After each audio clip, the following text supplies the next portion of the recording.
ವಂದನೆಗಳು ಆಂಟಿ. ಧನ್ಯವಾದಗಳು. ಕಣ್ಮುಚ್ಚಿ ಪ್ರಿಯರೇ ಚಿಕ್ಕದಾಗಿ ಒಂದು ಪ್ರಾರ್ಥನೆಯನ್ನು ಮಾಡಿ ಶುರು ಮಾಡೋಣ. ಪ್ರೀತಿಯುಳ್ಳ ಪರಲೋಕದಲ್ಲಿರುವ ನಮ್ಮ ತಂದೆ, ಒಂದು ಮಹೋನ್ನತವಾಗಿರುವಂತಹ ದಿನವನ್ನು ಕೊಟ್ಟಿಕ್ಕಾಗಿ ನಿಮಗೆ ಸ್ತೋತ್ರ ಅಪ್ಪ. ನೀವು ಕೊಟ್ಟಿರುವಂತಹ ಈ ಅತ್ಯಮೂಲ್ಯವಾಗಿರುವಂತಹ ಗಳಿಕೆಯಲ್ಲಿ ನಿಮ್ಮ ಕುರಿತಂತೆ ನೀವು ನಮಗೋಸ್ಕರ ಬರೆಸಿ ಕೊಟ್ಟಿರುವಂತಹ ಈ ಗ್ರಂಥದಲ್ಲಿರುವಂತಹ ಮಾಹಿತಿಯ ಬಗ್ಗೆ ಒಂದಷ್ಟು ಆಲೋಚನೆ ಮಾಡ್ಲಿಕ್ಕೆ ಹೊರಟಿದ್ವಿ ತಂದೆ. ಹೇಳ್ತಿರುವಂತಹ ನನಗೆ ಪರಿಶುದ್ಧಾತ್ಮರ ಸಹಾಯವನ್ನು, ಕೇಳ್ತಿರುವಂತಹ ನಿಮ್ಮ ಮಕ್ಕಳಿಗೆ ಅದನ್ನು ಅಂಗೀಕರಿಸ್ಲಿಕ್ಕೆ ಬೇಕಾಗಿರುವಂತಹ ವಿವೇಕವನ್ನು ಕಥೆಯನ್ನು ದಯಪಾಲಿಸಿ. ನನ್ನ ಪ್ರಾರ್ಥನೆ ಯೇಸು ಕ್ರಿಸ್ತರ ನಾಮದಲ್ಲಿ ಸಮರ್ಪಿಸ ಬೇಡಿಕೊಳ್ಳುತ್ತಿದ್ದೇನೆ ಪರಲೋಕದಲ್ಲಿರುವ ನಮ್ಮ ತಂದೆಯೇ. ಆಮೆನ್. ಪ್ರಿಯರಾದ ದೇವಜನರೇ, ಇವತ್ತು ನಾವು ಆಲೋಚನೆ ಮಾಡ್ತಿರುವಂತಹ ಅಂಶದ ಹೆಸರು ನಮ್ಮ ಜೀವನದಲ್ಲಿ ನಡೆಯುವ ಪ್ರತಿಯೊಂದು ವಿಚಾರವನ್ನು ಯಾರ ಬಳಿಯಲ್ಲಿ ಹೇಳಿಕೊಳ್ಳುತ್ತಿದ್ದೇವೆ. ಇವತ್ತು ನಾವು ಆಲೋಚನೆ ಮಾಡ್ತಿರುವಂತಹ ಅಂಶದ ಹೆಸರು ನಮ್ಮ ಜೀವನದಲ್ಲಿ ನಡೆಯುವ ಪ್ರತಿಯೊಂದು ವಿಷಯಗಳನ್ನು ಅಥವಾ ವಿಚಾರಗಳನ್ನು ಯಾರ ಬಳಿಯಲ್ಲಿ ಹೇಳಿಕೊಳ್ಳುತ್ತಿದ್ದೇವೆ. ಇಷ್ಟಕ್ಕೂ ಈ ಅಂಶವನ್ನ ಆಲೋಚನೆ ಮಾಡುವುದರ ಹಿಂದೆ ಇರುವಂತಹ ಕಾರಣ, ಉದ್ದೇಶ ಎಲ್ಲ ಒಂದೇ. ಮನುಷ್ಯರು ಸರ್ವೇ ಸಾಧಾರಣವಾಗಿ ಒಂದು ಗುಣವನ್ನ ಹೊಂದಿರ್ತಾರೆ. ಏನದು? ಒಂದು ಗುಣವನ್ನ ಬೆಳೆಸ್ಕೊಂಡಿದ್ದೇವೆ. ಇನ್‌ಫ್ಯಾಕ್ಟ್ ಏನದು? ನಮಗೇನಾದ್ರೂ ಸಮಸ್ಯೆಗಳಿದ್ರೆ ಅಥವಾ ನಮ್ಗೇನಾದ್ರೂ ನೋವುಗಳು, ಬಾಧೆಗಳಿದ್ರೆ ಅದನ್ನ ಇನ್ನೊಬ್ಬ ಮನುಷ್ಯನ ಜೊತೆ, ಇನ್ನೊಬ್ಬ ಮನುಷ್ಯನ ಹತ್ತಿರ ಹೇಳ್ಕೊಂಡು, ಹೌದಾ, ಹಂಚ್ಕೊಳ್ಳುವಂತಹದ್ದು. ಅಳುವಂತಹ ಗುಣನೂ ಇರುತ್ತೆ ತುಂಬಾ ಜನರಿಗೆ, ಹೌದಾ? ನಿಮಗೇನಾದ್ರೂ ಸಮಸ್ಯೆ ಇದೆ ಅಂತ ಹೇಳಿದ್ರೆ, ಅದನ್ನ ಇನ್ನೊಬ್ಬರಿಗೆ ನೀವು ಹಂಚ್ಕೊಂಡಾಗ ನಿಮ್ಗೊಂದು ರೀತಿಯಾಗಿರುವಂತಹ ರಿಲೀಫ್ ಸಿಕ್ಕುತ್ತೆ ಅನ್ನುವಂತಹದ್ದು ನಿಮ್ಮ ಮನಸ್ಥಿತಿ. ನಿಜಾನಾ? ಹ್ಮ್. ಯಾವ್ದೋ ಒಂದು ಕಷ್ಟ ಬಂದ್ರೆ, ಆ ಕಷ್ಟವನ್ನ ಇನ್ನೊಬ್ಬರ ಹತ್ರ ಹೇಳ್ಕೊಂಡಾಗ ಮನಸ್ಸು ಹಗುರ ಆಗುತ್ತೆ ಬ್ರದರ್ ಅಂತ ಅನ್ನುವಂತವ್ರು ಸ್ವಲ್ಪ ಜನ. ಅದೇ ಕಷ್ಟವನ್ನ ಇನ್ನೊಬ್ಬರ ಹತ್ರ ಹೇಳ್ಕೊಂಡಾಗ ನನಗೊಂದು ರೀತಿಯಾಗಿರುವಂತಹ ಸಾಂತ್ವನ, ಸಮಾಧಾನ ಸಿಕ್ಕತ್ತೆ ಬ್ರದರ್ ಅನ್ನುವಂತವ್ರು ಇನ್ನೂ ಸ್ವಲ್ಪ ಜನ. ನಿಜಾನಾ? ಇನ್ನೂ ಸ್ವಲ್ಪ ಜನ ಪಾಪ ಹೇಳ್ಕೊಂಡು ಅಳುವಂತಹದ್ದು, ದುಃಖ ಪಡುವಂತಹದ್ದು, ಬಾಧೆ ಪಡುವಂತಹದ್ದೆಲ್ಲ ಇರುತ್ತೆ. ಹೌದಾ? ಓಕೆ. ಹಾಗಾದ್ರೆ ನಾವ್ ಇನ್ನೊಬ್ಬರಿಗೆ ಹೇಳ್ಕೊಂಡಾಗ ನಮ್ಮ ಮನಸ್ಸಿಗೆ ಏನ್ ಸಿಕ್ಕತ್ತೆ ಅಂತ ಹೇಳಿದಾಗ ನಮಗೊಂದು ರೀತಿಯಾಗಿರುವಂತಹ ಸಮಾಧಾನ, ಸಾಂತ್ವನ ಸಿಕ್ಕತ್ತೆ. ಹೌದಾ? ಓಕೆ. ಹಾಗಿದ್ರೆ ಇದು ತಪ್ಪಾ ಅಂತ ಹೇಳಿದ್ರೆ ನಾನು ತಪ್ಪೋ ಸರಿನೋ ಅಂತ ಖಂಡಿತವಾಗ್ಲೂ ಹೇಳೋದಿಲ್ಲ ಈಗ. ನೋಡೋಣ ಈ ಸಂದೇಶದಲ್ಲಿ ನಮ್ಗೇನ್ ಅರ್ಥ ಆಗತ್ತೆ ಅಂತ ಹೇಳಿ. ಅಂದ್ರೆ ನಿಮ್ಮ ಕಷ್ಟವನ್ನ ಇನ್ನೊಬ್ಬ ಮನುಷ್ಯನ ಹತ್ರ ಹೇಳ್ಕೊಂಡು ಅಳ್ಬೇಕು. ಹೇಳ್ಕೊಂಡು ಅದನ್ನ ಹಂಚ್ಕೊಂಡಾಗ ನಿಮ್ಮ ಕಷ್ಟಗಳನ್ನ ಇನ್ನೊಬ್ಬ ಮನುಷ್ಯನ ಹತ್ರ, ನಿಮಗೊಂದು ರೀತಿಯಾಗಿರುವಂತಹ ಸಮಾಧಾನ ಸಿಕ್ಕತ್ತೆ ಅನ್ನುವಂತಹದ್ದು ನಮ್ಮ ಮನೋಭಾವ. ಓಕೆ. ಈಗ ಸರಿ, ಕಷ್ಟವನ್ನಂತೂ ಮನುಷ್ಯರ ಹತ್ರ ಹೇಳ್ಕೋಬೇಕು ಅಂತ ಅನಿಸ್ತು. ನಮಗ್ ದೇವ್ರ ನೆನಪು ಬರ್ಲಿಲ್ಲ ನಮಗ್ ಕಷ್ಟ ಬಂದಾಗ ಹೇಳ್ಕೋಬೇಕು ಅಂತ ಹೇಳಿ. ಓಕೆ, ಪಕ್ಕಕ್ಕೆ ಇಟ್ಬಿಡೋಣ. ಯಾವತ್ತಾದ್ರೂ ಹೋಗ್ಲಿ ಸಂತೋಷವಾಗಿರುವಂತಹ ಸಂದರ್ಭ ಬಂದಾಗ ದೇವ್ರ ಹತ್ರ ಶೇರ್ ಮಾಡ್ಕೊಂಡಿರುವಂತಹ ಇತಿಹಾಸ ಇದೆಯಾ?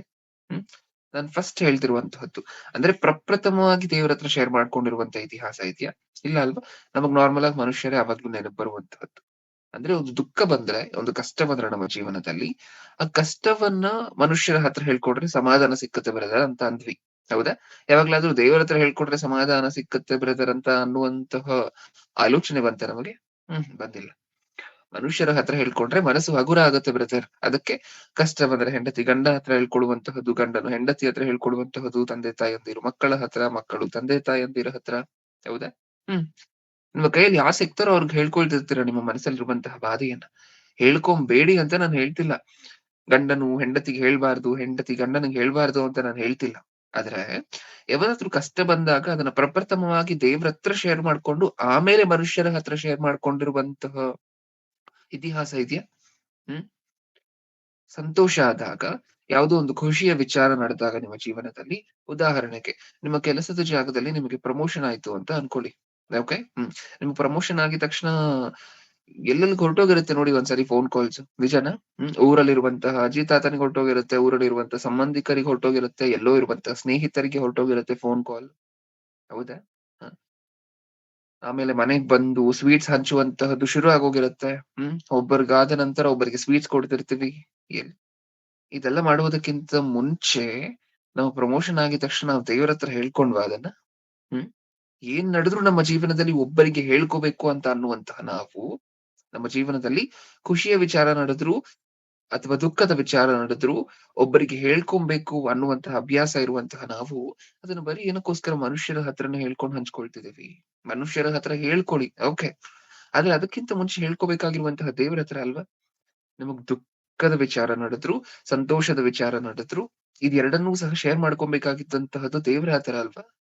ಹೌದಾ? ಆ ಅಭ್ಯಾಸನೇ ಇಲ್ಲ ಅಲ್ವಾ ಪ್ರಿಯರೇ ನಮಗೆ? ಪ್ರಮೋಷನ್ ಆದ್ರೆ ಎಲ್ಲೆಲ್ಗೋ ಹೋಗ್ತಾ ಇರುತ್ತೆ ಫೋನ್ ಕಾಲ್. ಯಾವಾಗ್ಲೋ ಲಾಸ್ಟ್ ಅಲ್ಲಿ ದೇವ್ರ ನೆನಪು ಬರುವಂತಹದ್ದು ನಮ್ಗೆ. ನಿಜಾನಾ? ನಿಮಗ್ ಬಲ ಕೊಟ್ಟಿದ್ದು ದೇವ್ರೇ ಅಲ್ವಾ? ನಿಮಗ್ ದುಡಿಲಿಕ್ಕೆ ಶಕ್ತಿ ಕೊಟ್ಟಿದ್ದು ದೇವ್ರೇ ಅಲ್ವಾ? ಹ್ಮ್. ಸ್ಯಾಲರಿ ಜಾಸ್ತಿ ಆಯ್ತು ಅಂತ ಅನ್ಕೊಳಿ. ಅದು ಅಷ್ಟೇ ಹೇಳ್ಕೊಡುವಂತಹದ್ದೆಲ್ಲ ಫಸ್ಟ್ ಮನುಷ್ಯರಿಗೆ, ನಿಮ್ ಪಕ್ಕದಲ್ಲಿರುವಂತಹ ಎಂಪ್ಲಾಯಿಗೆ. ಆಮೇಲೆ ಕೊನೆಯಲ್ಲಿ ದೇವ್ರ ನೆನಪು ಬಂದ್ರೆ, ಹ್ಮ್ ಧನ್ಯವಾದಗಳು ತಂದೆ ನಿನಗೆ ಅಂತ ಹೇಳಿ ಲಾಸ್ಟ್ ಅಲ್ಲಿ ಹೇಳುವಂತಹದ್ದು. ನಿಜಾನಾ? ಇದು ನಮ್ಮ ಜೀವನಗಳಲ್ಲಿ ನಾವು ದೇವರಿಗೆ ಕೊಟ್ಟಿರುವಂತಹ ಸ್ಥಾನ. ಡೆಲಿವರಿ ಆಯ್ತು ಅಂತ ಅನ್ಕೊಳ್ಳಿ. ಮಗು ಆಯ್ತು ಅಂತ ಅನ್ಕೊಳ್ಳಿ ಒಂದು ಸ್ತ್ರೀಗೆ. ಹ್ಮ್. ಹೋಗ್ಲಿ ಅದನ್ನಾದ್ರೂ ಮ್ಯೂಟ್ ಮಾಡ್ಕೊಳ್ಳಿ ಪ್ರಿಯರೇ. ಓಕೆ. ಡೆಲಿವರಿ ಆಯ್ತು ಅಂತ ಅನ್ಕೊಳ್ಳಿ ಒಂದು ಸ್ತ್ರೀಗೆ. ಹ್ಮ್. ಅದು ಮಗುವನ್ನ ಒಂದು ಗರ್ಭಫಲವನ್ನ ಕೊಟ್ಟಿದ್ದು ದೇವ್ರೇ ಅಲ್ವಾ? ಹೌದು. ಓಕೆ.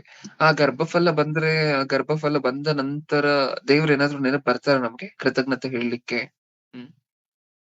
ಕೃತಜ್ಞತೆ ಹೇಳ್ಲಿಕ್ಕೆ. ನೀವು ನಿಮ್ಮ ಮನಸ್ಸಲ್ಲಿ ಒಂದು ಪ್ರಶ್ನೆ ಬರ್ತಾ ಇರ್ಬೋದು ಈಗಾಗ್ಲೇ. ಬ್ರದರ್ ದೇವ್ರಿಗ್ ಗೊತ್ತಿಲ್ವಾ? ನೀವೊಂದು ಒಳ್ಳೆ ಕಥೆ ಆಯ್ತಲ್ವಾ ನಿಮ್ದು. ಏನಾದ್ರೂ ನಡೆದ್ರೆ ನಮ್ಮ ಜೀವನದಲ್ಲಿ ಅದು ಫಸ್ಟ್ ಗೊತ್ತಾಗುವಂತಹದ್ದೇ ದೇವ್ರಿಗಲ್ವಾ? ದೇವ್ರೇ ಮಾಡಿದ್ದು ಇನ್‌ಫ್ಯಾಕ್ಟ್ ನಿಮ್ಮ ಜೀವನದಲ್ಲಿ ಆ ವಿಚಾರವನ್ನ ನಡೆಸ್ಕೊಟ್ಟಿದ್ದೇ ದೇವ್ರು. ಆದರೆ ನಿಮ್ಮ ನಿಮ್ಮ ಬಾಯಿಂದಲೇ ಕೇಳ್ಬೇಕು ಅಂತ ಅನ್ಕೊಳ್ಳುವಂತಹದ್ದಲ್ವಾ ದೇವರ ಆಲೋಚನೆ. ನಿಮ್ಮ ಜೀವನದಲ್ಲಿ ನಡೆದಿರುವಂತಹದ್ದನ್ನ, ಅದು ದೇವ್ರಿಗ್ ಗೊತ್ತಿಲ್ಲ ಅಂತಲ್ಲ. ಆ ದೇವ್ರಿಗ್ ಗೊತ್ತು. ಆದ್ರೆ ಅದನ್ನ ನಿಮ್ಮ ಬಾಯಿಂದಲೇ ಕೇಳ್ಬೇಕು ಅನ್ನುವಂತಹದ್ದಲ್ವಾ ದೇವರ ಆಲೋಚನೆ. ಪ್ರತಿ ತಂದೆ ತಾಯಂದಿರಿಗೂ ಇದೆ ಅಲ್ವಾ ಕನಸಿರುವಂತಹದ್ದು. ಹೌದಾ? ನಿಮ್ಮ ಮಕ್ಕಳಿಗೆ ಏನಾದ್ರು ಬಾಧೆ ಆದ್ರೆ, ನಿಮ್ಮ ಎಕ್ಸ್‌ಪೆಕ್ಟೇಷನ್ ಏನ್ ಪ್ರಿಯರೇ ತಂದೆ ತಾಯಂದಿರಾಗಿ?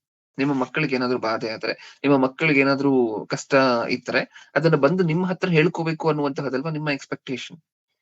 ನಿಜಾನಾ? ಹ? ನಿಮ್ಮ ಮಕ್ಕಳಿಗೆ ಒಂದು ಅವಾರ್ಡ್ ಬಂದ್ರೆ ಅಥವಾ ಒಂದು ಮೆಡಲ್ ಬಂದ್ರೆ, ಅದನ್ನ ತಗೊಂಡ್ ಬಂದು ನಿಮ್ ಹತ್ರ ಪ್ರಪ್ರಥಮವಾಗಿ ಹೇಳ್ಕೋಬೇಕು ಅನ್ನುವಂತಹದ್ದಲ್ವಾ ನಿಮ್ಮ ಆಲೋಚನೆ, ನಿಮ್ಮ ಆಸೆ? ಹ್ಮ್. ನಿಮ್ಮ ಮಕ್ಕಳಿಗೆ ನಡೀತಿರುವಂತಹದ್ದು 3ನೇ ವ್ಯಕ್ತಿಯಿಂದ ನಿಮ್ಮ ಕಿವಿಗ್ ಬಿತ್ತು ಅಂತ ಅನ್ಕೊಳ್ಳಿ.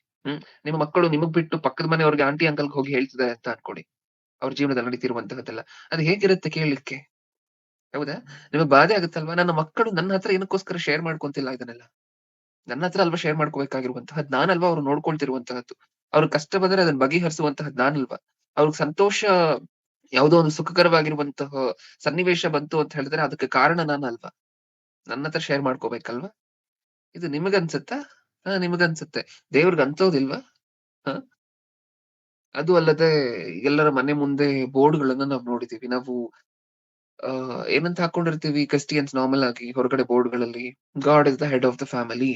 ಹೌದಾ? ದೇವರು ಈ ಮನೆಗೆ ತಲೆ. God is the head of the family ಅಂದ್ರೆ ದೇವರು ಈ ಮನೆಗೆ ತಲೆ ಅಂತಾನೆ ಅಲ್ವಾ? ಹ್ಮ್. Head of the family, head of the family ಮನೆಗೆ ತಲೆ. ಓಕೆ. ಆ ತಲೆಗೆಲ್ಲ ಹೇಳ್ಕೋಬೇಕಾಗಿರುವಂತಹದ್ದು ನಮ್ಮ ಬಾಧ್ಯತೆ ಅಲ್ವಾ? ನಿಮ್ಮ ಜೀವನದಲ್ಲಿ ಏನ್ ನಡೆದ್ರು ಸಹ ಅದು ಆ ತಲೆಗೆ ಗೊತ್ತಾಗ್ಬೇಕಲ್ವಾ? ಆ ಹೆಡ್ ಆಫ್ ದ ಫ್ಯಾಮಿಲಿ ಗೊತ್ತಾಗ್ಬೇಕಲ್ವಾ? ಯಾವತ್ ತಿಳಿಸಿದೀರಾ? ಕಷ್ಟ ಬಂದ್ರೆ ತಿಳಿಸಿದೀವಾ ದೇವ್ರಿಗೆ? ಫಸ್ಟ್ ಮನುಷ್ಯರೇ ನೆನಪು ಬರುವಂತಹದ್ದು. ಅವ್ರ ಹತ್ರನೇ ಹೇಳ್ಕೊಳ್ಳುವಂತಹದ್ದು, ಅವ್ರ ಹತ್ರನೇ ಕೇಳುವಂತಹದ್ದು ಏನ್ ಮಾಡ್ಬೇಕು ಅಂತ. ಹ್ಮ್. ಫಸ್ಟ್ ಹೋಗ್ಬೇಕಾಗಿರುವಂತಹ ದೇವ್ರ ಹತ್ರ ಅಲ್ವಾ? ಹ. ಸಂತೋಷ ಬಂದ್ರೆ ಅದಕ್ಕೆ ಕೃತಜ್ಞತೆ ಹೇಳಿ ಮತ್ತೆ ದೇವ್ರ ಹತ್ರನೇ ಅಲ್ವಾ ಹೋಗ್ಬೇಕಾಗಿರುವಂತಹದ್ದು? ಅವಾಗ್ಲೂ ಹೋಗೋದಿಲ್ಲ. ಹೆಸರಿಗೆ ಹೆಡ್ ಆಫ್ ದ ಫ್ಯಾಮಿಲಿ. ನಿಜಾನಾ? ಬೋರ್ಡ್‌ಗಳನ್ನ ಹಾಕಿರುವಾಗ ಮಾತ್ರ ಏನಂತ ಹಾಕಿರ್ತೀವಿ? God is the head of the family. ಎಲ್ಲಿ ಹೆಡ್ ಆಫ್ ದ ಫ್ಯಾಮಿಲಿ ತರ ಎಲ್ಲಿ ಟ್ರೀಟ್ ಮಾಡ್ತಿದೀವಿ ದೇವರನ್ನ ಹೇಳಿ? ಮನೆಯ ತಲೆಯ ರೀತಿ ದೇವ್ರನ್ನ ಯಾವತ್ತು ಟ್ರೀಟ್ ಮಾಡಿದ್ವಿ? ಹೆಸರಿಗೆ ಮಾತ್ರನಾ? God is the head of the family ಅಂತ ಅನ್ನುವಂತಹದ್ದು? ಹ್ಮ್. ಹೆಸರಿಗೆ ಮಾತ್ರ ಅಲ್ವಾ? ಹೆಡ್ ಆಫ್ ದ ಫ್ಯಾಮಿಲಿ ಒಂದ್ ವೇಳೆ ನಿಮ್ಮ ಮನೆಯಲ್ಲಿ ಯಾರಾದ್ರೂ ಕುಟುಂಬಕ್ಕೆ ಹಿರಿಯರು ಇದ್ದಿದ್ರೆ, ನೀವೆಲ್ಲ ಹೋಗಿ ಅವ್ರ ಹತ್ರ ಹೇಳ್ಕೊಳ್ತಿದ್ರಿ ನೋಡಿ ಒಂದ್ಸಾರಿ. ಹೌದಲ್ವಾ? ನೀವ್ ಏನ್ ಮಾಡ್ಬೇಕಂದ್ರೂ ಅವ್ರ ಹತ್ರ ಒಂದ್ಸಾರಿ ಕೇಳ್ತಿರ್ತಾ ಇದ್ರಿ. ಯಾಕಂದ್ರೆ ಅವ್ರಿಗೆ ಎಕ್ಸ್‌ಪೀರಿಯನ್ಸ್ ಜಾಸ್ತಿ ಇರುತ್ತೆ. ಜೀವನದ ಕುರಿತಂತೆ. ಹ್ಮ್. ಯಾವತ್ತಾದ್ರೂ ಹೇಳಿದೀರಾ? ಇಲ್ಲ. ಅದೇ ನಮ್ಮ ಕ್ರೈಸ್ತರ ಜೀವನದಲ್ಲಿ ಸಮಸ್ಯೆ ಏನು ಅಂತ ಹೇಳಿದ್ರೆ, ನಾವೊಂದು ವಿಚಾರದಲ್ಲಿ ಬೆಳೆದ್ರೆ ಇನ್ನೊಂದು ವಿಚಾರದಲ್ಲಿ ಬೆಳೆಯೋದಿಲ್ಲ. ನಿಜಾನಾ ಇಲ್ವಾ? ಒಂದ್ ವಾಕ್ಯಗಳನ್ನ ಜಾಸ್ತಿ ತಿಳ್ಕೊಳ್ತಿದೀವಿ ಅಂತ ಅನ್ಕೊಳ್ಳಿ. ದೇವರಿಗೂ ನಮಗೂ ಇರುವಂತಹ ಈ ಅನ್ಯೋನ್ಯತೆಯಲ್ಲಿ ಬೆಳೆಯೋದಿಲ್ಲ. ಹೌದಾ? ಯಾಕಂದ್ರೆ ದೇವರು ಪರಿಪೂರ್ಣವಾಗಿ ಬೆಳಿಬೇಕು ಅಂತ ಅನ್ಕೊಂಡ್ರೆ, ನಾವು ಒಂದೊಂದು ಭಾಗದಲ್ಲಿ ಮಾತ್ರ ಬೆಳೀತಿದೀವಿ ನೋಡಿ ಎಷ್ಟ್ ಚೆನ್ನಾಗಿ. ಹೌದಾ ಇಲ್ವಾ? ಒಂದೊಂದು ಭಾಗದಲ್ಲಿ. ವಾಕ್ಯದಲ್ಲಿ ಚೆನ್ನಾಗಿ ಬೆಳಿತಿದೀವಾ? ಈ ಆಧ್ಯಾತ್ಮಿಕ ಸಂಬಂಧದಲ್ಲಿ ಅಂದ್ರೆ ನಮಗೂ ದೇವ್ರಿಗೂ ಇರುವಂತಹ ವೈಯಕ್ತಿಕ ಸಂಬಂಧದಲ್ಲಿ ದೂರ ಆಗ್ತಿರ್ತೀವಿ. ಇದ್ರಲ್ಲಿ ಬೆಳಿತಿದೀವಾ? ಅದ್ರಲ್ಲಿ ದೂರ ಆಗ್ತಿರ್ತೀವಿ. ಹೌದಾ? ಹಾಡುಗಳಲ್ಲಿ ಮಹಿಮೆ ಪಡಿಸುವಂತಹದ್ರಲ್ಲಿ ಬೆಳಿತಿದೀವಾ? ಇನ್ನೊಂದ್ರಲ್ಲಿ ಯಾವ್ದ್ರಲ್ಲೂ ನಮಗೆ ಕೊರತೆ ಇರುತ್ತೆ. ಹೌದಾ? ಹಾಗಿರ್ಬಾರ್ದಲ್ವಾ? ಪ್ರಥಮವಾಗಿ ನಿಮ್ಮ ಜೀವನದಲ್ಲಿ ಏನಾದ್ರೂ ನೀವು ಹೋಗ್ಬೇಕಾಗಿರುವಂತಹ ದೇವ್ರ ಹತ್ರನೇ ಅಲ್ವಾ? ಹ್ಮ್. ಹೊರಗಡೆ ಹೋಗ್ತಿದ್ದೀರಾ ಅಂತ ಅನ್ಕೊಳ್ಳಿ ಪ್ರಿಯರೇ ಮನೆಯನ್ನ ಅಂದ್ರೆ ನೀವ್ ನಾರ್ಮಲ್ ಆಗಿ ಆಫೀಸ್‌ಗೆ ಅಲ್ಲಿ ಇಲ್ಲಿ ಹೋಗ್ತಿರ್ತೀರಾ ಅಲ್ವಾ? ಹ್ಮ್. ಹೊರಗಡೆ ಹೋಗೋದಕ್ಕಿಂತ ಮುಂಚೆ ಏನ್ ಮಾಡ್ತೀರಾ? ಹೊರಗಡೆ ಹೋಗೋದಕ್ಕಿಂತ ಮುಂಚೆ ಏನ್ ಮಾಡ್ತೀರಾ? ಬಾಯ್ ಹೇಳ್ತೀರಾ ಎಲ್ರಿಗೂ? ಹೋಗ್ ಬರ್ತೀನಿ ಅಂತ ಹೇಳ್ತೀರಾ ನಿಮ್ಮ ಕುಟುಂಬಕ್ಕೆ? ಹ್ಮ್. ಗಂಡ ಹೊರಗಡೆ ಹೋಗ್ತಿದ್ದಾನೆ ಅಂತ ಅನ್ಕೊಳ್ಳಿ. ತನ್ನ ಹೆಂಡತಿಗೆ ಹೇಳ್ತಾನೆ ಹೋಗ್ ಬರ್ತೀನಿ ಅಂತ. ತನ್ನ ತಾಯಿ ಇದ್ರೆ ತನ್ನ ತಾಯಿಗೆ ಹೇಳ್ತಾನೆ ಹೋಗ್ ಬರ್ತೀನಿ ಅಂತ.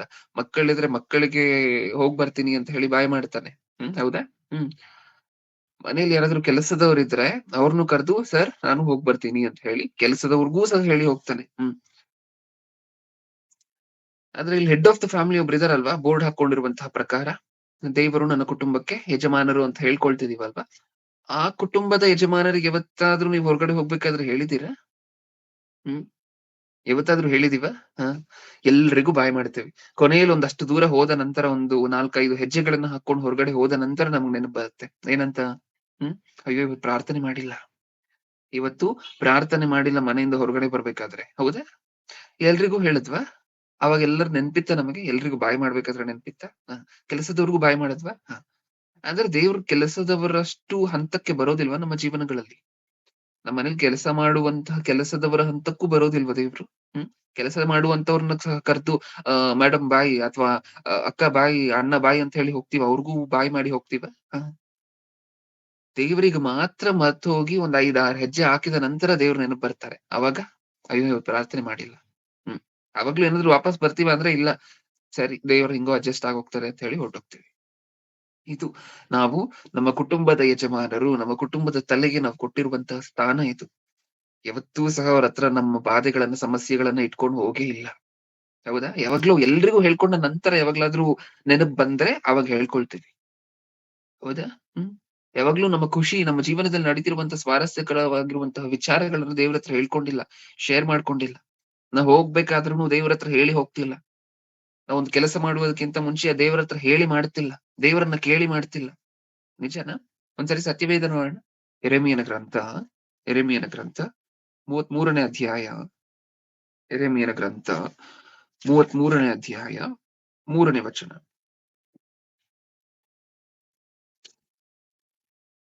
33 ನಾನು ನಿನಗೆ ಸದುತ್ತರವನ್ನು ದಯಪಾಲಿಸಿ, ನಿನಗೆ ತಿಳಿಯದ ಮಹತ್ತಾದ ಗೂಢಾರ್ಥಗಳನ್ನು ಗೋಚರಪಡಿಸುವೆನು. ದಿಬ್ಬಗಳಿಗೂ ಕತ್ತಿಗಳಿಗೂ ಅಡ್ಡವಾಗಿ ಗೋಡೆಯನ್ನು ಕಟ್ಟಲು ಕೆಡವಿದ ಬನ್ನಿ. Okay, okay. 3ನೇ ವಚನ ಸಾಕು. 2 ಲೈನ್ ಮಾತ್ರ. 33:3 ನಾನು ನಿನಗೆ ಸದುತ್ತರವನ್ನು ದಯಪಾಲಿಸಿ, ನಿನಗೆ ತಿಳಿಯದ ಮಹತ್ತಾದ ಗೂಢಾರ್ಥಗಳನ್ನು ಗೋಚರಪಡಿಸುವೆನು. ಏನ್ ಮಾಡ್ತಾರಂತೆ ದೇವರು? ನಾನು ನಿನಗೆ ನಾನು ನಿನಗೆ ಅನ್ನುವುದಕ್ಕಿಂತ ಮುಂಚೆ 2 ಪದಗಳಿದೆಯಲ್ವಾ? ನನ್ನನ್ನು ಕೇಳಿಕೋ ಅದಿದೆಯಾ ಸತ್ಯವೇದದಲ್ಲಿ? ಫಸ್ಟ್ ಸ್ಟಾರ್ಟ್ ಆಗದೆ 3ನೇ ವಚನ ಅದರಿಂದ ಅಲ್ವಾ? ನನ್ನನ್ನು ಕೇಳಿಕೋ, ನಾನು ನಿನಗೆ ಸದುತ್ತರವನ್ನು ದಯಪಾಲಿಸಿ. ದೇವರ ಎಕ್ಸ್‌ಪೆಕ್ಟೇಷನ್ ಏನಂತೆ ನಮ್ಮ ಕುರಿತಂತೆ? ಮಕ್ಕಳ ಕುರಿತಂತೆ ದೇವರ ಎಕ್ಸ್‌ಪೆಕ್ಟೇಷನ್ ಏನು? ನನ್ನ ಮಕ್ಕಳು ಬಂದು ನನ್ನನ್ನು ಕೇಳ್ಕೋಬೇಕು. ನಾನು ಸದುತ್ತರವನ್ನ ದಯಪಾಲಿಸ್ಬೇಕು. ಎಷ್ಟ್ ಚೆನ್ನಾಗಿ ಆಸೆ ಪಡ್ತಿದ್ದಾರೆ ದೇವ್ರಲ್ವಾ? ನನ್ನ ಮಕ್ಕಳು ಬಂದು ನನ್ನನ್ನ ಕೇಳ್ಕೋಬೇಕು. ನಾನು ಅವರಿಗೆ ಸದುತ್ತರವನ್ನ ದಯಪಾಲಿಸ್ಬೇಕು. ನನ್ನ ಮಕ್ಕಳು ಬಂದು ನನ್ನ ಹತ್ರ ಕೇಳ್ಕೋಬೇಕು. ನಾನು ಅವರಿಗೆ ಸದುತ್ತರವನ್ನ ದಯಪಾಲಿಸ್ಬೇಕು. ಅನ್‌ಫಾರ್ಚುನೇಟ್‌ಲಿ ನಾವು ಯಾರ್ಯಾರ ಹತ್ರನೋ ಹೋಗಿ ಕೇಳ್ಕೊಂಡು ಹೇಳ್ಕೊಳ್ತಿದೀವಿ. ಹೌದಾ? ಹ್ಮ್. ಯಾರು ನೆರವೇರ್ಸಕ್ ಆಗೋದಿಲ್ವೋ ಅದನ್ನ ಅವ್ರ ಹತ್ರ ಎಲ್ಲ ಶೇರ್ ಮಾಡ್ಕೊಂಡಿದ್ದಾಗೋಯ್ತು. ದೇವ್ರ ಆಸೆ ಏನ್ ಗೊತ್ತಾ? ನೀವ್ ದೇವ್ರ ಹತ್ರ ಶೇರ್ ಮಾಡ್ಕೋಬೇಕಂತೆ. ನೀವ್ ದೇವ್ರ ಹತ್ರ ಹೇಳ್ಬೇಕು ಏನ್ ಹೇಳ್ಬೇಕಂದ್ರು. ನೀವ್ ದೇವ್ರ ಹತ್ರ ಕೇಳ್ಬೇಕು ಏನ್ ಕೇಳ್ಬೇಕಂದ್ರು. ಯಾವತ್ತಾದ್ರೂ ಕೇಳಿದೀವಾ? ಹ್ಮ್. ದೇವ್ರಂತೂ ಕಾದು ಕೂತಿದ್ದಾರೆ. ನನ್ನ ಮಕ್ಕಳು ಬಂದು ನನ್ನ ಹತ್ರ ಕೇಳ್ಕೊಳ್ತಾರೆ. ನಾನು ಅವ್ರಿಗೆ ರೆಸ್ಪಾಂಡ್ ಆಗ್ಬೇಕು ತಂದೆಯಾಗಿ. ಇದು ದೇವರ ಆಸೆ. ಯಾವತ್ತು ಈಡೇರ್ಸಿದೀವಿ ಇದನ್ನ? ಇನ್‌ಫ್ಯಾಕ್ಟ್ ದೇವ್ರು ಇದ್ದಾರೆ ಅಂತ ಹೇಳಿ ದೇವ್ರು ಸಹ ನಮ್ಮ ಜೀವನದಲ್ಲಿ ಒಂದು ಭಾಗ. ದೇವರೇ ನಮ್ಮ ಜೀವನದಲ್ಲಿ ಮುಖ್ಯವಾಗಿರುವಂತಹ ಭಾಗ ಅಂತ ಯಾವತ್ತು ಟ್ರೀಟ್ ಮಾಡಿದೀವಿ ದೇವರನ್ನ? ಇಲ್ಲ ಅಲ್ವಾ? ಹ್ಮ್. ಆದ್ರೆ ದೇವರ ಆಸೆ ಬಂದು ಇದು. ಏನು? ನನ್ನ ಮಕ್ಕಳು ನನ್ನ ಹತ್ರನೇ ಕೇಳ್ಕೋಬೇಕು. ನಾನು ಅವರಿಗೆ ಸದುತ್ತರವನ್ನ ದಯಪಾಲಿಸಬೇಕು.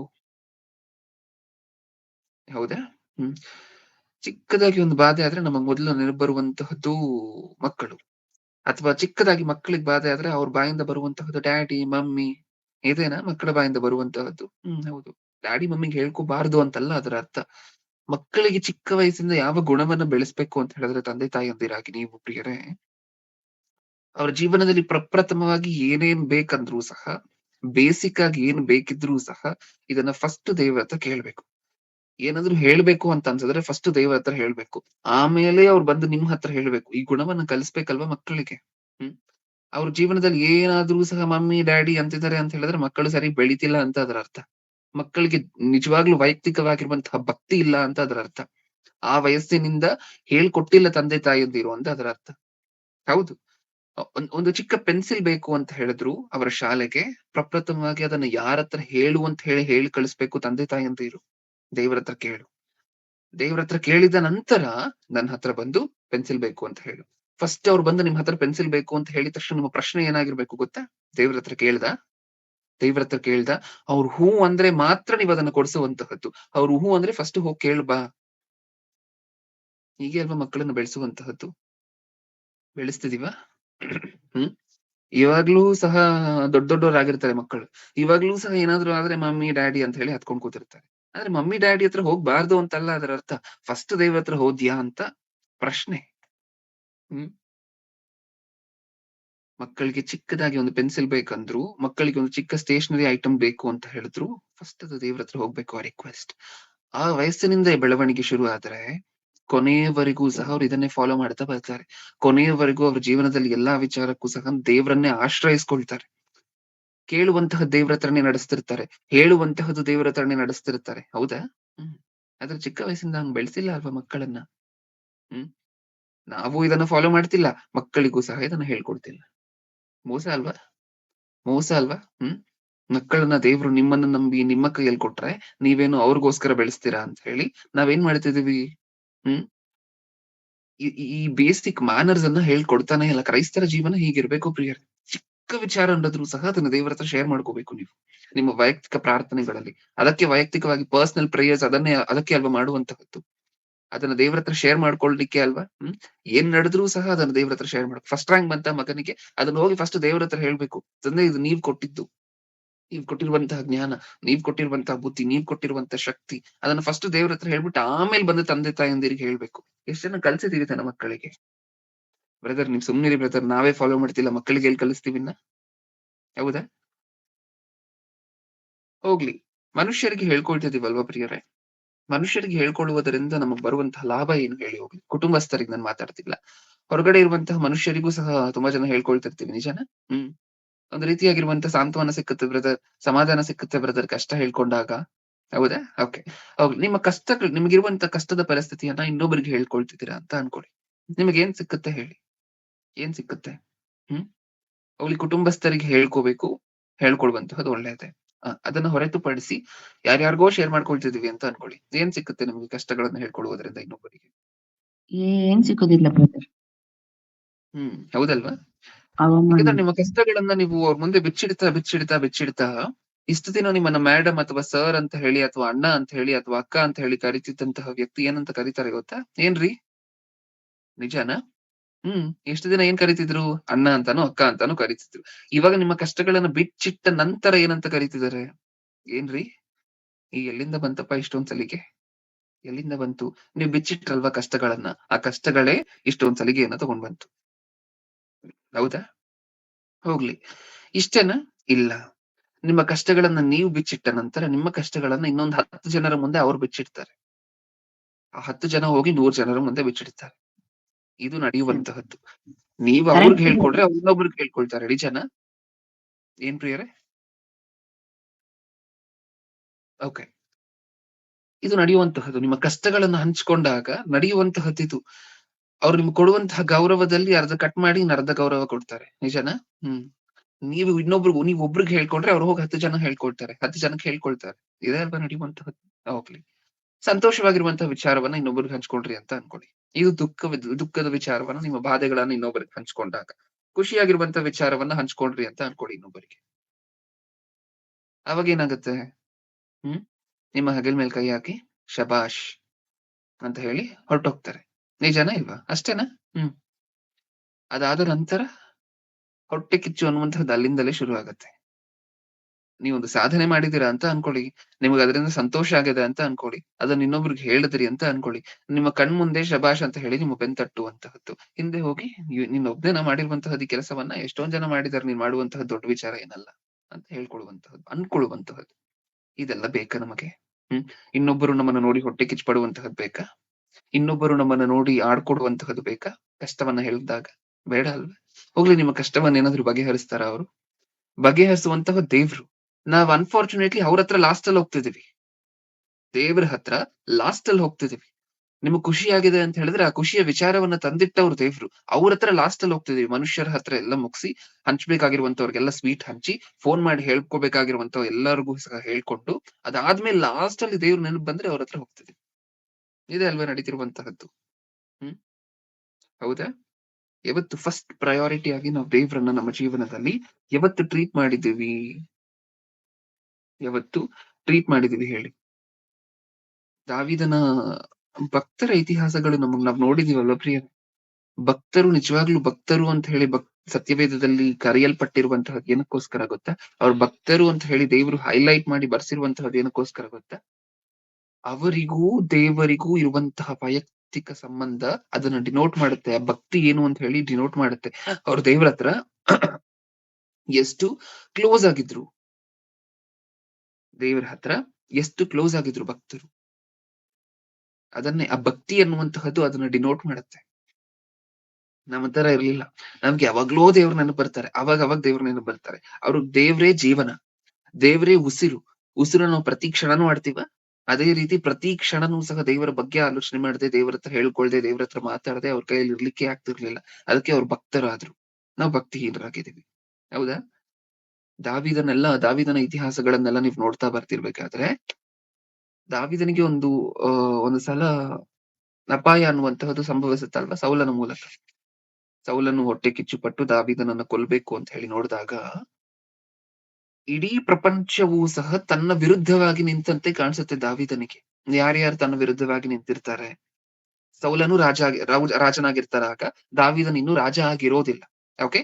ಸೌಲನು ಸಿಂಹಾಸನದ ಮೇಲೆ ಇರ್ತಾನೆ. ಸೌಲನ ಕೈಯಲ್ಲಿ ಶಕ್ತಿ ಇರುತ್ತೆ, ದಾವೀದನನ್ನ ಏನ್ ಬೇಕಾದ್ರೂ ಮಾಡುವಂತಹ ಶಕ್ತಿ ಇರುತ್ತೆ. ನಿಜಾನ? ಓಕೆ. ಹಾಗಾದ್ರೆ ಯಾರ್ಯಾರು ದಾವೀದನ ವಿರುದ್ಧ ತಿರುಗಿ ಬಿದ್ದಿದ್ದಾರೆ ಅಂತ ಕೇಳಿದಾಗ, ಪ್ರಪ್ರಥಮವಾಗಿ ಸೌಲನು ತಿರುಗಿ ಬಿದ್ದಿದ್ದಾರೆ ದಾವೀದನ ವಿರುದ್ಧವಾಗಿ, ದಾವೀದನನ್ನ ಕೊಲ್ಲಬೇಕು ಅಂತ. ಹೌದಾ? ರಾಜ ಅಂದ್ರೆ ಸೌಲನು ಯಾರು? ರಾಜ. ಈಗ ರಾಜ ತಿರುಗಿ ಬಿದ್ದಿದಾರ, ದಾವೀದನ ವಿರುದ್ಧ ನಿಂತಿದ್ದಾರೆ. ಓಕೆ. ಹಾಗಾದ್ರೆ ರಾಜ ವಿರುದ್ಧವಾಗಿ ನಿಂತ್ರೆ ಇಸ್ರಾಯೇಲ್ ಸೈನಿಕರೆಲ್ಲ ಯಾರ ವಿರುದ್ಧವಾಗಿ ನಿಂತಿರ್ತಾರೆ? ಆಟೋಮ್ಯಾಟಿಕ್ ಆಗಿ ದಾವೀದನ ವಿರುದ್ಧ ನಿಂತಿರ್ತಾರೆ. ಯಾಕಂದ್ರೆ ರಾಜನೇ ದಾವೀದನ ವಿರುದ್ಧ ನಿಂತಿರ್ಬೇಕಾದ್ರೆ ಸೈನಿಕರೆಲ್ಲ ಅಫ್ಕೋರ್ಸ್ ದಾವೀದನ ವಿರುದ್ಧವಾಗಿ ನಿಂತಿರ್ತಾರ. ಒಂದು ಕಡೆ ರಾಜ ದಾವೀದನ ವಿರುದ್ಧವಾಗಿ, ಇನ್ನೊಂದು ಕಡೆ ಇಸ್ರಾಯೇಲ್ ಸೈನಿಕರು ದಾವೀದನ ವಿರುದ್ಧವಾಗಿ. ನೆಕ್ಸ್ಟ್ ಅದಾದ ನಂತರ ಫಿಲಿಸ್ಟಿಯರು. ಅವ್ರಿಗೋಸ್ಕರನೇ ಅಲ್ವಾ, ಅವ್ರನ್ನ ಫೈಟ್ ಮಾಡ್ಲಿಕ್ಕೋಸ್ಕರನೇ ಅಲ್ವಾ ಹ್ಮ್ ಪ್ರಾರಂಭದಲ್ಲಿ ಅಷ್ಟೊಂದೆಲ್ಲ ಕಷ್ಟಪಟ್ಟಿದ್ದು. ಗೊಲ್ಯಾತನು ಇದೆಲ್ಲ ನಡೆದಿತ್ತು. ಒಂದ್ ಕಡೆ ನೋಡಿದ್ರೆ ಫಿಲಿಸ್ಟಿಯರು. ಯಾರ್ಯಾರಿಗೆ ವಿರುದ್ಧವಾಗಿ ನಿಂತಿದ್ದಾರೆ ಹೇಳಿ? ಒಂದ್ ಕಡೆ ರಾಜ ದಾವೀದನ ವಿರುದ್ಧವಾಗಿ ನಿಂತಿದ್ದಾರೆ, ಇನ್ನೊಂದ್ ಕಡೆ ಇಸ್ರಾಯೇಲ್ ಸೈನಿಕರು ದಾವೀದನ ವಿರುದ್ಧವಾಗಿ ನಿಂತಿದ್ದಾರೆ, ಇನ್ನೊಂದ್ ಕಡೆ ನೋಡಿದ್ರೆ ಫಿಲಿಸ್ಟಿಯರು ದಾವೀದನ ವಿರುದ್ಧವಾಗಿ ನಿಂತಿದ್ದಾರೆ. ಹೇಳಿ, ಯಾರ ಹತ್ರ ಹೇಳ್ಕೋಬೇಕು ಈ 3 ಜನದಲ್ಲಿ? ತನಗಿರುವಂತಹ ಕಷ್ಟವನ್ನ, ತನಗಿರುವಂತಹ ಭಯವನ್ನ, ಸೌಲನು ಬಂದು ದಾವೀದನನ್ನ ಕೊಲ್ಲಿಕ್ಕೆ ನೋಡುತ್ತಿದ್ದಾರೆ. ಈ ಭಯವನ್ನ, ಈ ಕಷ್ಟವನ್ನ ಯಾರ ಹತ್ರ ಹೇಳ್ಕೋಬೇಕು ಅಂತ ಹೇಳಿ? ಈ 3 ಜನದಲ್ಲಿ ಯಾರ ಹತ್ರ ಹೇಳ್ಕೋಬೇಕು?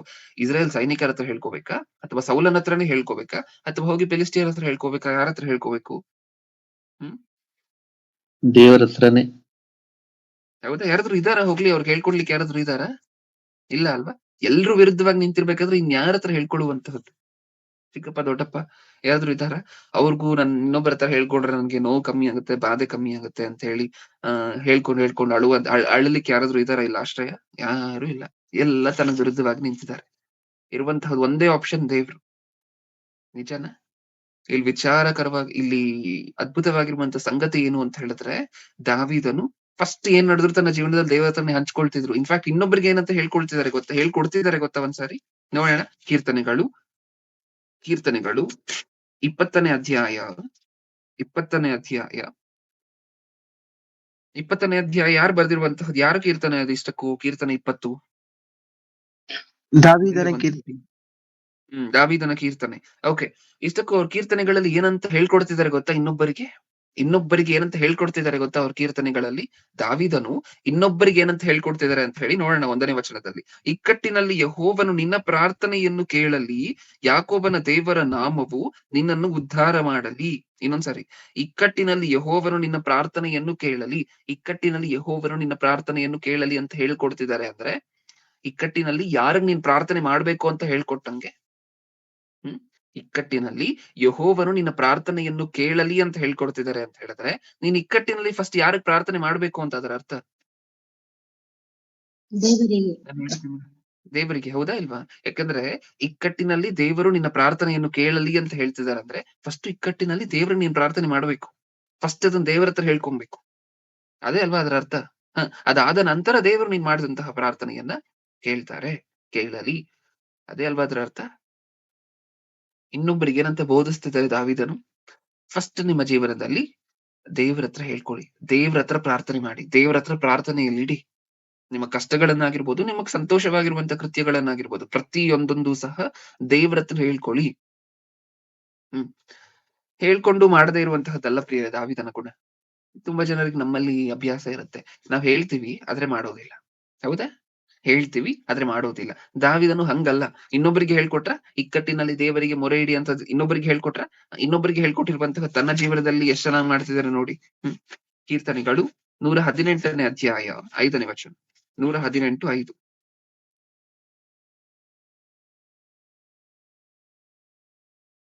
ಹ್ಮ್ ಇಕ್ಕಟ್ಟಿನಲ್ಲಿ ಯೆಹೋವನಿಗೆ ಮೊರೆಯಿಟ್ಟೆನು, ಆತನು ಸದುತ್ತರವನ್ನು ದಯಪಾಲಿಸಿ ನನ್ನನ್ನು ವಿಶಾಲ ಸ್ಥಳದಲ್ಲಿ ಇಟ್ಟನು.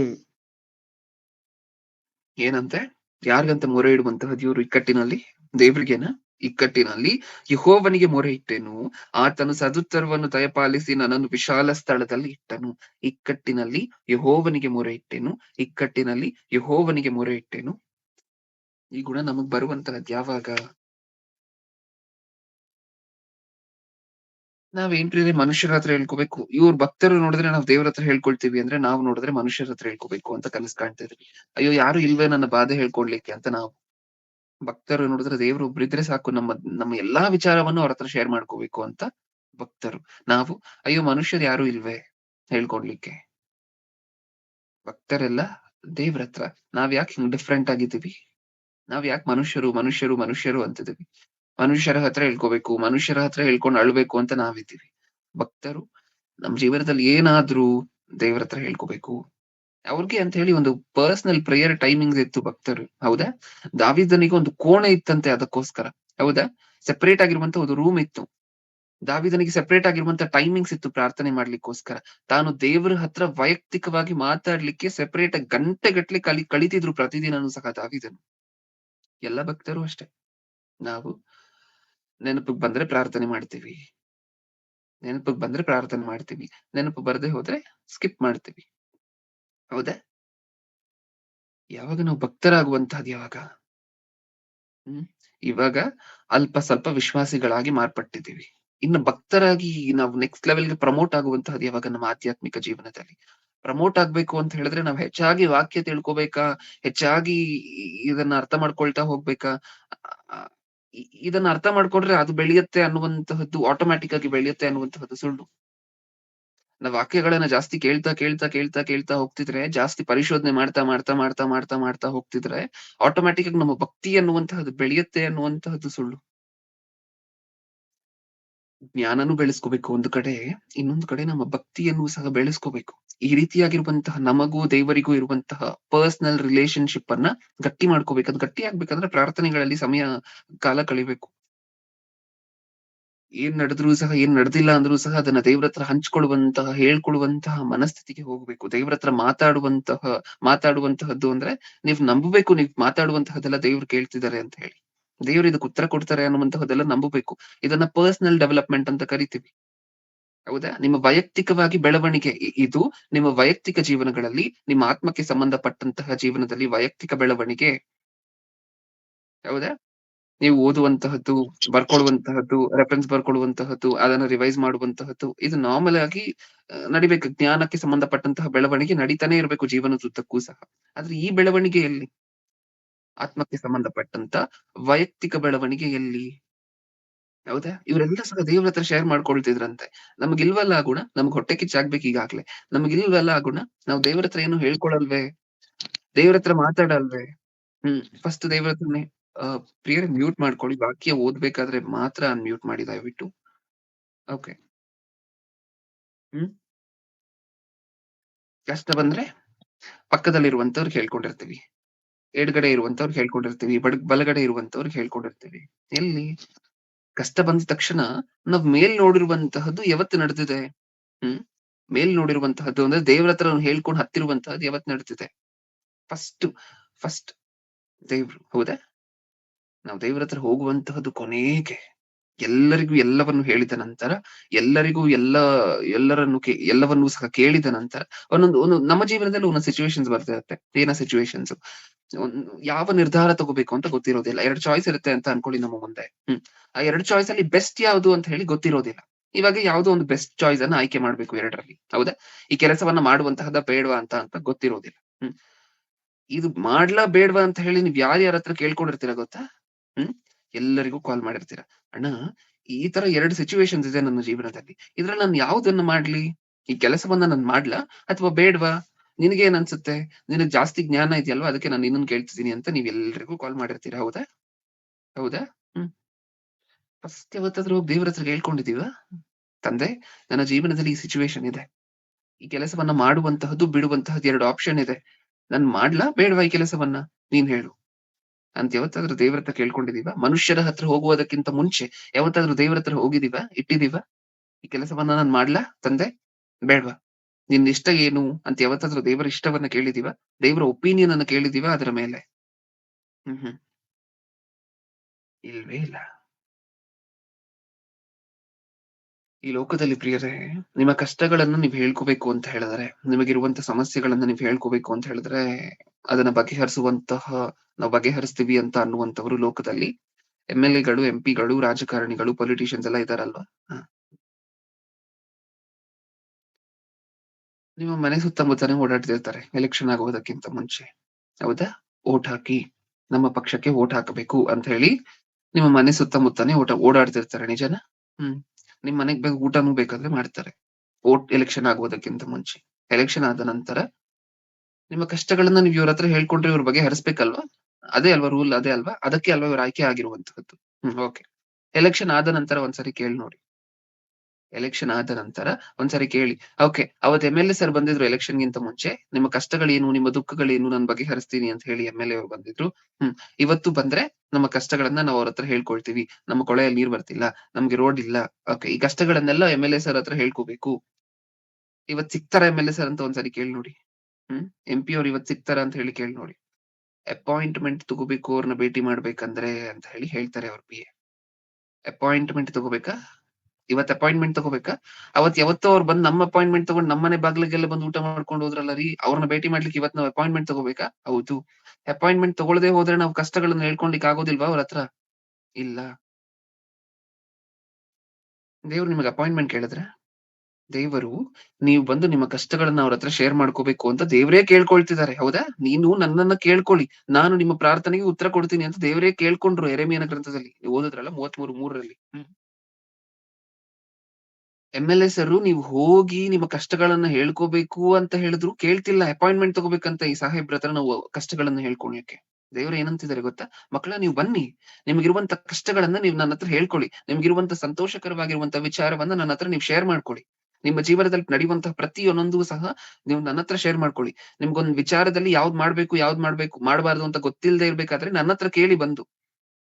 ನಾನದನ್ನ ತಿಳಿಸ್ಕೊಡ್ತೀನಿ. ವಾಕ್ಯದ ಮೂಲಕ ಆದ್ರೂ ತಿಳಿಸ್ಕೊಡ್ತಿ ಅಥವಾ ಕೊಡ್ತೀನಿ ಅಥವಾ ಇನ್ನೊಬ್ಬರನ್ನ ಕಳಿಸಿ ಆದ್ರೂ ನಿಮಗೆ ಮಾತಾಡಿಸ್ತೀನಿ. ಹೌದಾ? ಅಂತ ದೇವ್ರು ಕೇಳ್ಕೊಳ್ತಿದಾರೆ. ನೀವು ಬಂದು ನನ್ನತ್ರ ಶೇರ್ ಮಾಡ್ಕೊಳ್ಳಿ ಅಂತ ಕೈ ಚಾಚಿರುವಂತಹ ದೇವರನ್ನ ಬಿಟ್ಟು ಯಾರ್ಯಾರ ಹತ್ರನೋ ಹೋಗಿ ಕೇಳ್ಕೊಳ್ತಿದೀವಲ್ವಾ? ಹೌದಾ? ಯಾರ್ಯಾರ ಹತ್ರನೋ ಹೋಗಿ ಹಂಚ್ಕೊಳ್ಬೇಕು ಅಂತಿದೀವಲ್ವಾ? ಹ್ಮ್. ಹತ್ತಾರು ಜನಕ್ಕೆ ಹೇಳ್ಕೊ ಬರುವಂತಹ ಮನುಷ್ಯರ ಹತ್ರ ಹಂಚ್ಕೋಬೇಕು ಅಂತಿದೀವಲ್ವಾ ನಮ್ಮ ಕಷ್ಟಗಳನ್ನ? ನಿಮ್ಮ ಕಷ್ಟಗಳು ಗೊತ್ತಾದ್ರೆ ನಿಮ್ಗೆ ಗೌರವ ಕೊಡದೇ ಇರುವಂತಹ ಮನುಷ್ಯರ ಹತ್ರ ಹೇಳ್ಕೋಬೇಕು ಅಂತ ಅನ್ಕೊಳ್ತಿದೀವಲ್ವಾ? ನಿಮ್ಮ ಜೀವನದಲ್ಲಿ ನಡೆದಿರುವಂತಹ ಒಂದು ಸಾಧನೆ ಮಾಡಿರುವಂತಹ ವಿಚಾರ, ಒಂದು ಸಂತೋಷಕರವಾಗಿರುವಂತಹ ವಿಚಾರವನ್ನ ಇನ್ನೊಬ್ಬರಿಗೆ ಮನುಷ್ಯರಿಗೆ ಹೇಳಿದಾಗ ಹೊಟ್ಟೆ ಕಿಚ್ಚು ಪಡುವಂತಹ ಮನುಷ್ಯರ ಹತ್ರ ಹೇಳ್ಕೊಳ್ತಿದೀವಲ್ವಾ? ಒಂದು ಶುಭ ಸಂದರ್ಭ ನಡೆದ್ರೆ ನಿಮ್ಮ ಜೀವನದಲ್ಲಿ, ಅದು ಇನ್ನೊಬ್ರಿಗೆ ಗೊತ್ತಾದ್ರೆ ಏನ್ ಪಡ್ತಾರೆ? ಹೊಟ್ಟೆ ಕಿಚ್ಚು ಪಡ್ತಾರೆ. ನಿಜನಾ ಇಲ್ವಾ? ಅವ್ರ ಹತ್ರ ಹೋಗಿ ಹೇಳ್ಕೊಳ್ತಿದೀವಲ್ವಾ? ದೇವರೆಲ್ಲಿ? ಹ್ಮ್ ಮನೆಯ ತಲೆಗೆ ನಿಜವಾಗ್ಲೂ ಯಾವತ್ ಹೇಳ್ಕೊಂಡಿದ್ದೀವಿ? ಎರೆಮೀಯನ ಗ್ರಂಥ 29ನೇ ಅಧ್ಯಾಯ, ಎರೆಮೀಯನ ಗ್ರಂಥ 29ನೇ ಅಧ್ಯಾಯ 12ನೇ ವಚನ. 29:12. ನೀವು ನನಗೆ ಮೊರೆ ಇಡುವಿರಿ, ನನ್ನನ್ನು ಪ್ರಾರ್ಥಿಸಲು ಹೋಗುವಿರಿ, ನಾನು ಕಿವಿಗೊಡುವೆನು. ಏನಂತ ದೇವ್ರ ಕನಸು ಇದೆ ಅಂತ ಪ್ರಿಯರೇ? ಇದು ದೇವರ ಕನಸು. ನೀವ್ ಈಗ ತಾನೇ ಓದಿದ್ರಲ್ವ? ಇದು ದೇವ್ರ ಕನಸು ಕಾಣ್ತಿರುವಂತಹದ್ದು. ನನ್ನ ಮಕ್ಕಳು ಬಂದು ನನ್ನ ಹತ್ರ ಹೇಳ್ಕೊಳ್ತಾರೆ, ಅವ್ರು ಹೇಳ್ಕೊಂಡಿರುವಂತಹದನ್ನ ಕೇಳಿ ನಾನು ಉತ್ತರ ಕೊಡ್ತೀನಿ. ಇದು ದೇವರ ಕನಸು. ಹೌದಾ? ಇನ್ನೊಂದ್ಸರಿ ಓದೋಣ ಅದೇ ಮಾತನ್ನ. ನೀವು ನನಗೆ ಮೊರೆ ಇಡುವಿರಿ, ನನ್ನನ್ನು ಪ್ರಾರ್ಥಿಸಲು ಹೋಗುವಿರಿ, ನಾನು ಕಿವಿಗೊಡುವೆನು.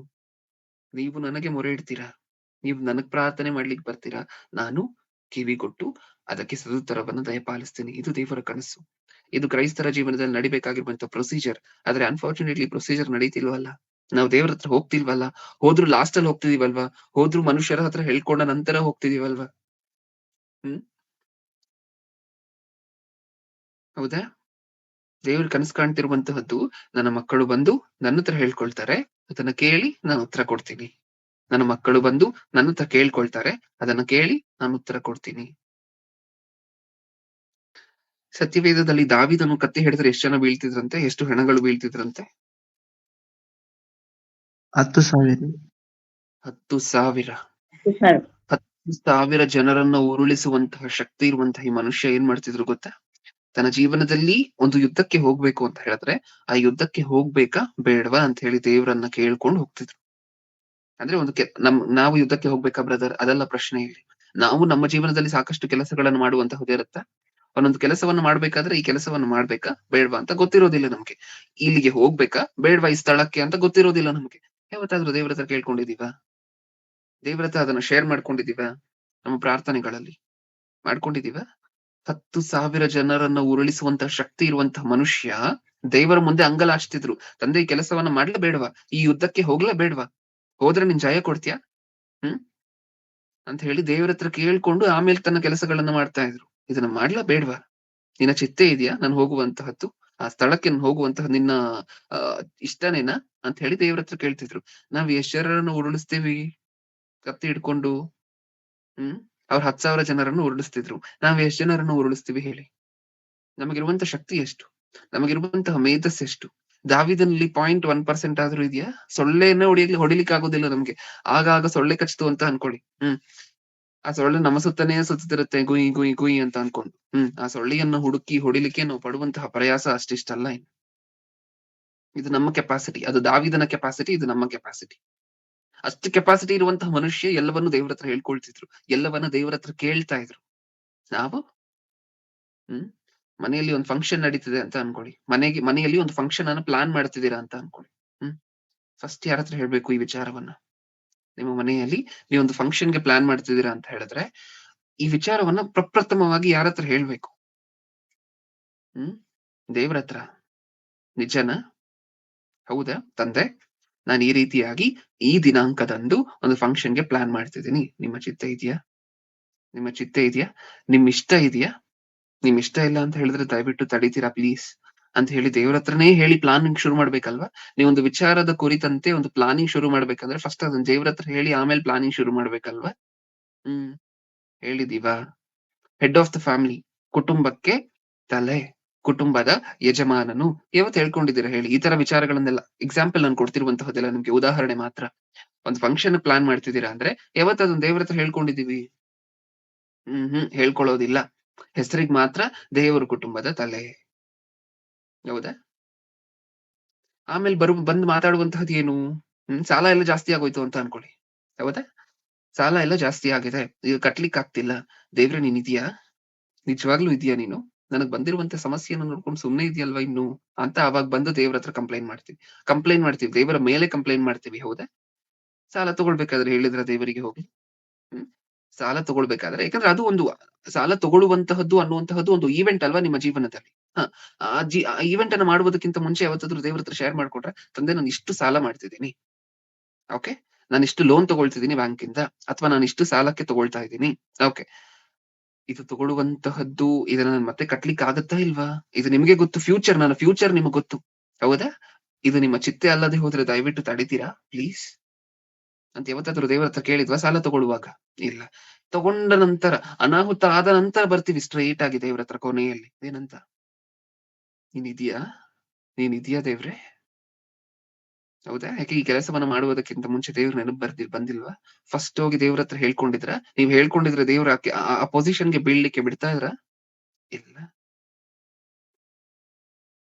ಇವತ್ತಾದ್ರೂ ದೇವರನ್ನ ನಮ್ಮ ತಂದೆ ತರ ಟ್ರೀಟ್ ಮಾಡಿದೀವ ಪ್ರಿಯರೇ? ಹ್ಮ್ ದೇವರನ್ನ ಯಾವತ್ತಾದ್ರೂ ನಮ್ಮ ತಂದೆ ತರ ಟ್ರೀಟ್ ಮಾಡಿದೀವ? ತಂದೆ ಅಂತೀವಿ ಅಷ್ಟೇ ಹೆಸರಿಗೆ. ಹೆಸರಿಗೆ ಮಾತ್ರ ಏನಂತ ಕರಿತೀವಿ ದೇವ್ರನ್ನ? ಅಪ್ಪ ಅಂತೀವಿ, ತಂದೆ ಅಂತೀವಿ ನಮ್ಮ ಪ್ರಾರ್ಥನೆಗಳಲ್ಲಿ. ಯಾವತ್ತಾದ್ರೂ ಅಪ್ಪನ ರೀತಿ, ತಂದೆಯ ರೀತಿ ಟ್ರೀಟ್ ಮಾಡಿದ್ದೀರಾ? ನಿಮ್ಗೇನಾದ್ರೂ ನಡೆದ್ರೆ, ನಿಮ್ಮ ಜೀವನದಲ್ಲಿ ಏನಾದ್ರೂ ಸಹ ಈ ಲೋಕಕ್ಕೆ ಸಂಬಂಧಪಟ್ಟಂತ ತಂದೆ ಇದ್ರೆ ಅವ್ರ ಹತ್ರ ಶೇರ್ ಮಾಡ್ಕೊಳ್ತೀರಾ ಅಲ್ವಾ? ಅದೇ ಅಲ್ವಾ ತಂದೆ ಅಂತ ಹೇಳಿದ್ರೆ, ಏನ್ ನಡೆದ್ರು ತಂದೆ ಹತ್ರ ಹೋಗಿ ಹೇಳ್ಕೊಳ್ತೀರಾ? ಏನಾದ್ರೂ ತಂದೆ ಹತ್ರ ಕೇಳ್ತೀರಾ? ಇದ್ ಸರಿಮನ ತಪ್ಪ ಎಲ್ಲವನ್ನು ತಂದೆ ಹತ್ರ ಕೇಳ್ತೀರಾ? ದೇವ್ರ ಹತ್ರ ಯಾವತ್ತೂ ಈ ತರ ನಡ್ಕೊಂಡಿಲ್ಲ ಅಂದ್ರೆ ಅವ್ರನ್ನ ತಂದೆ ಅಂತ ಹೇಳಿ ನಾವು ಟ್ರೀಟೇ ಮಾಡಿಲ್ಲ ನಮ್ಮ ಜೀವನಗಳಲ್ಲಿ. ಸುಮ್ನೆ ಹೆಸರಿಗೆ ತಂದೆ ಅಂತ ಕರಿತಿದ್ವಿ, ಹೆಸರಿಗೆ ಕುಟುಂಬದ ಯಜಮಾನ ಅಂತ ಹೇಳಿ ಕರಿತಿದ್ವಿ, ಹೌದಾ?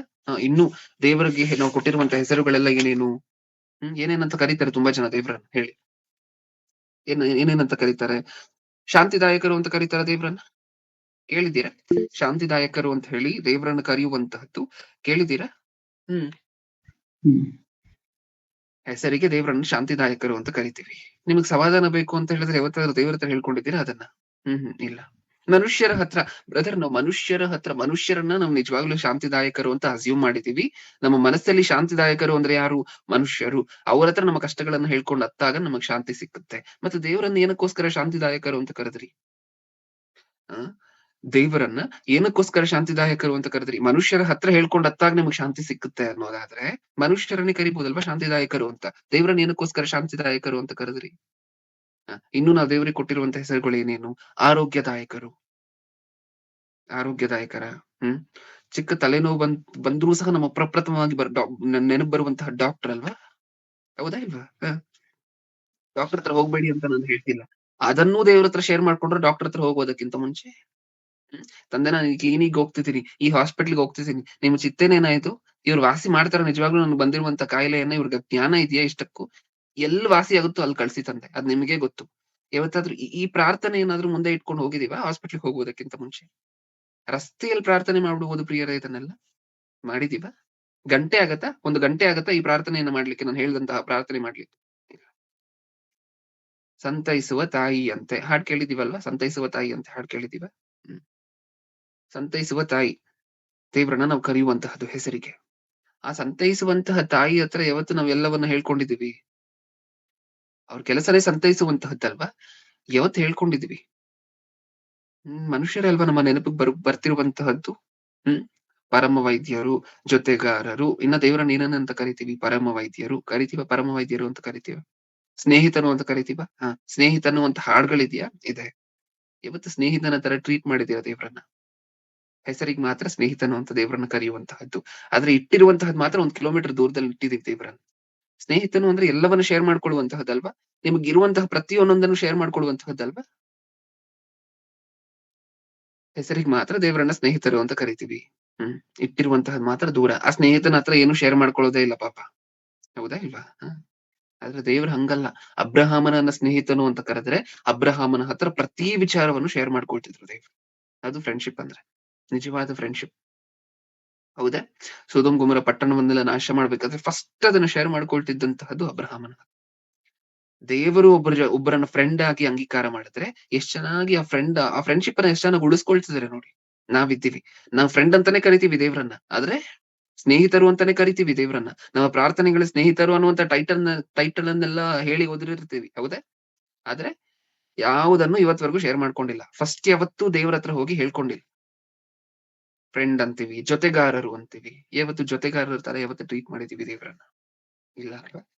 ಇದು ಕರೆಂಟ್ ಸಿಚುವೇಶನ್. ಇದು ದೇವರ ಪ್ರಸ್ತುತ ಪರಿಸ್ಥಿತಿ ಈ ತರ ಇದೆ.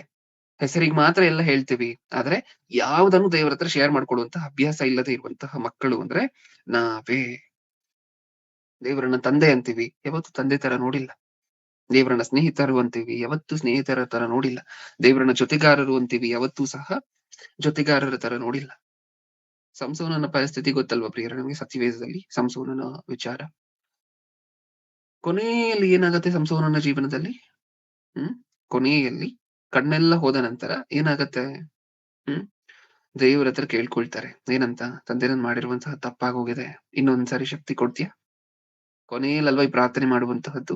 ಒಂದು ಅದಾದ ಅವಕಾಶ. ನಂತರ ದೇವ್ರ ಒಂದು ಅವಕಾಶ ಕೊಡ್ತೀಯ. ಓಕೆ. ಆ ಇಷ್ಟಕ್ಕೂ ಎಲ್ಲ ಆದ ನಂತರ ಅಲ್ವಾ ಈ ಪ್ರಾರ್ಥನೆ ಮಾಡುವಂತಹದ್ದು. ಈ ಪ್ರಾರ್ಥನೆಯನ್ನ ಮಾಡಿದ ನಂತರ ಇವರು ಈ ವಿಚಾರವನ್ನ ದೇವ್ರ ಹತ್ರ ಹೇಳ್ಕೊಂಡ ನಂತರ ದೇವ್ರ ಇದನ್ನ ಕೇಳ್ತಾರ ಇಲ್ವಾ ಹೇಳಿ? ಕೇಳಿದ್ದಾರೆ. ಕೇಳ್ತಾರ? ಹ್ಮ್. ಓಕೆ. ಹಾಗಾದ್ರೆ ಈ ಪ್ರಾರ್ಥನೆಯನ್ನ ಕಣ್ಣು ಹೋಗೋದಕ್ಕಿಂತ ಮುಂಚೆನೆ ಮಾಡಿದ್ರು ಅಂತ ಅನ್ಕೊಳ್ಳಿ. ದೇವ್ರು ಕೇಳ್ತಿದ್ರ ಇಲ್ವಾ? ಕೇಳ್ತಿದ್ರು ಅಣ್ಣ. ಹೇಳ್ತಿದ್ರು sir. ಕೇಳ್ತಿದ್ರ? ಹ್ಮ್. ಎಲ್ಲೋ ದೇವ್ರ ಹತ್ರ ಹೇಳ್ಕೊಳ್ಳುವಂತಹ ಲೇಟ್ ಮಾಡ್ಬಿಟ್ರಲ್ವಾ? ನಿಮ್ಗೆ ಅನ್ನಿಸ್ತಾ ಅದನ್ನ ನೋಡಿದಾಗ? ಇದೇ ಪ್ರಾರ್ಥನೆಯನ್ನ ಇದೇ ಮನಮರುಗಿ ಪಶ್ಚಾತ್ತಾಪ ಪಟ್ಟು ತನ್ನ ಪಾಪಗಳಿಗೆ ಇದೇ ಪ್ರಾರ್ಥನೆಯನ್ನ ಕಣ್ಣು ಹೋಗುವುದಕ್ಕಿಂತ ಮುಂಚೆ ಮಾಡಿದ್ರು ಅಂತ ಅನ್ಕೊಳ್ಳಿ. ಅವಾಗ್ಲೂ ಕೇಳ್ತಿದ್ರಾ ಇಲ್ವಾ? ಕೇಳ್ತಿದ್ರಲ್ವಾ?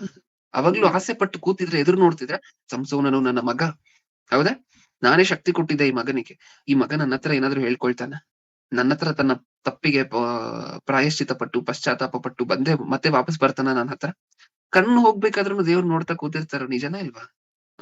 ಅವ್ರು ಬಂದು ಕಣ್ಣನ್ನ ಕೀಳ್ತಿರ್ಬೇಕಾದ್ರೆ ದೇವ್ರು ನೋಡ್ತಾನೆ ಇರ್ತಾರೆ. ನನ್ನ ಕಡೆ ಒಂದ್ಸರಿ ತಿರುಗ್ತಾನ, ತಾನ್ ಮಾಡಿರುವಂತಹ ತಪ್ಪನ್ನೆಲ್ಲ ಒಪ್ಕೊಂಡು ತಂದೆ ಒಂದ್ಸರಿ ಅವಕಾಶಗಳು ಅಂತ ಅವಾಗ್ಲೇ ಕೇಳ್ತಾನ. ಕಣ್ಣು ಉಳಿತಾ ಇತ್ತಲ್ವಾ? ಹೌದಾ?